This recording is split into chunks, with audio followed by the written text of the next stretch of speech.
On August 15th, the Bristol Chamber of Commerce sponsored the first State of the Cities event at the train station. There was a packed house to hear the speeches and presentations. This is the Mayor of Bristol, Tennessee, the Honorable Michelle Dolan. I especially want to thank the Chamber of Commerce for creating and hosting this opportunity. And especially I want to thank Joy Madison, and I want to send her light and love and healing so that she will get back to us soon. This is an excellent idea that Joy has brought to us, and it's a big win for the community. As an elected representative, it's a good thing to pause, assess our progress, and share honestly and openly where we stand and where we want to go. An informed community is an empowered community, and together we form the vision for our city that is then carried out by the city manager and staff, and I thank you guys for the hard work that you do. The topics that I have been asked to address with you today are economic development, infrastructure, and education. First, economic development. Our number one priority is seeing the completion of the Pinnacle development at Exit 74.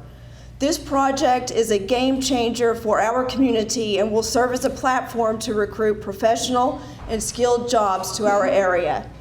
Upon completion, the Pinnacle development will have over 1.2 million square feet of retail, hotel, restaurant, and office space, with projected annual retail sales to exceed $340 million. During its construction phase alone, the Pinnacle will create 2,600 jobs with a combined payroll of over $84 million. And once the center is complete, a minimum of 2,000 permanent jobs will be created with an estimated $42 million in annual wages. Bass Pro Shop will take over their site plan Monday and will start pouring concrete. Belk is also committed, and we expect the Pinnacle to be 75% full by November. Also within this huge development will be a 14-acre public park for everyone to enjoy. But with all that shopping available, I don't see how anyone's going to find time to fit that in too.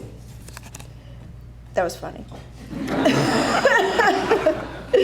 Some other companies that we've welcomed to our business community this year: Sprint with 630 employees, US Solutions with 640 employees and plans to expand, AB Night Vision, AJ Mojo Coffee Shop, Dynamic Recycling, UPM Pharmaceuticals, and soon we will be welcoming Fairfield Inn and Suites on West State Exit 74, and Cootie Brown's near the Chamber of Commerce, and more to be announced in the future.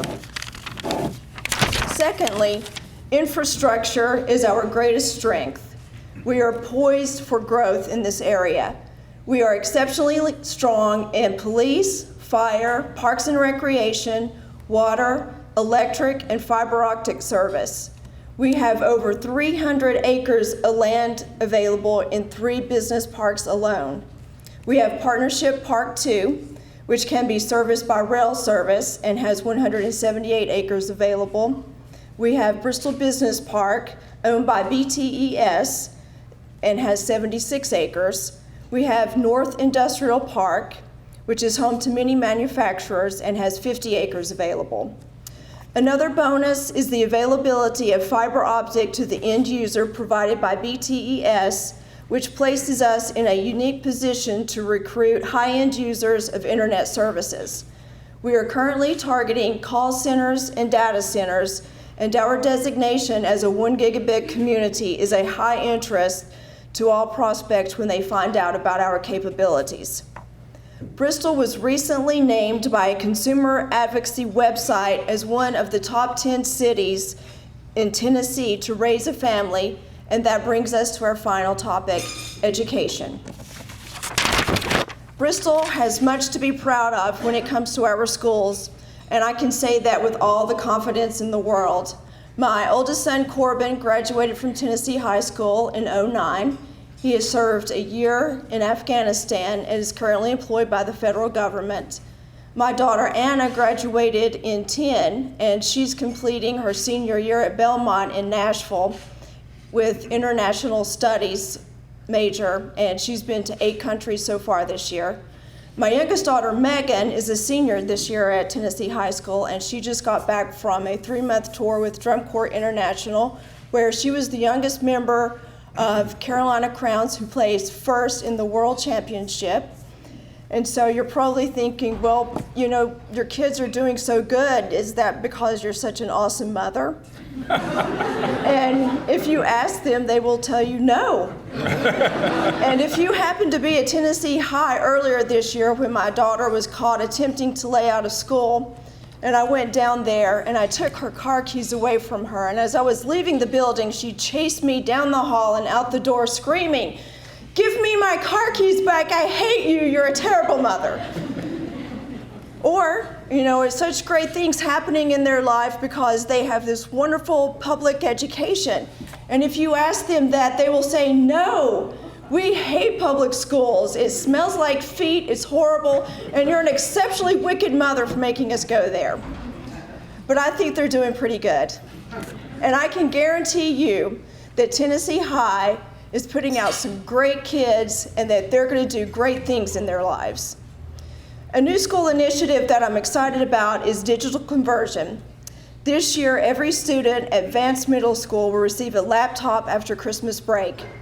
Digital conversion will be life-changing for our students who don't have computers at home and will give them the opportunity to access resources anytime, anywhere, and to develop the skills that they need for today's workplace.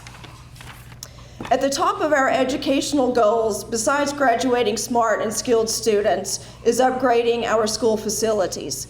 Last month, city and school leaders, teachers, and other stakeholders met and discussed what we need in a new middle school. Also in process is the rejuvenation of the Stone Castle.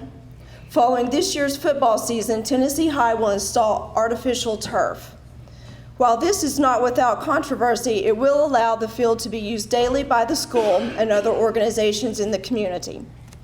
In closing, I would like to share with you my goals for the upcoming year as mayor. Number 1, I want Bristol, Tennessee to hire the best city manager and the best economic developer so that we can continue to have excellent infrastructure, fiscal responsibility, and recruit industries to fill up our parks with high-paying jobs. Number 2, I want Bristol, Tennessee to upgrade our website so that companies looking for a place to relocate and people looking for a place to live will find us online and discover our fun, quirky vibe, and they'll know that we're the birthplace of country music and that we're a regional shopping destination. We're a 1 gigabit community. We have one of the top 10 sporting events in the world at Bristol Motor Speedway's August night race, and that we have great fishing and lakes and super friendly people, and it is a good place to live. And we'll have a Smithsonian Museum and the Rhythm and Roots, and we are one city in 2 states, and we do have a road called State Street that defines the state lines. And in the middle of that street, there's a plaque that says Tennessee on one side and Virginia on the other. And we do have an awesome manufacturing company called L.C. King that is over 100 years old and makes Porter brand overalls and jeans that my grandfather wore every day, and that is in the New York Times today in the fashion section, and it doesn't get much better than that.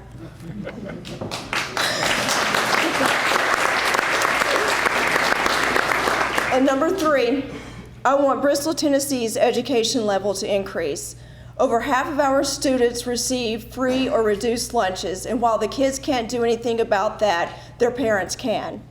I want an awareness campaign that lets our adult citizens know that education matters, that training matters, and that small businesses matter, and that these are the pathways to prosperity for those who are willing to work for it, and how and where they can get the education they need to support their family. And that if I can do it with 3 little kids and trying to hold down 2 jobs, that they can do it too.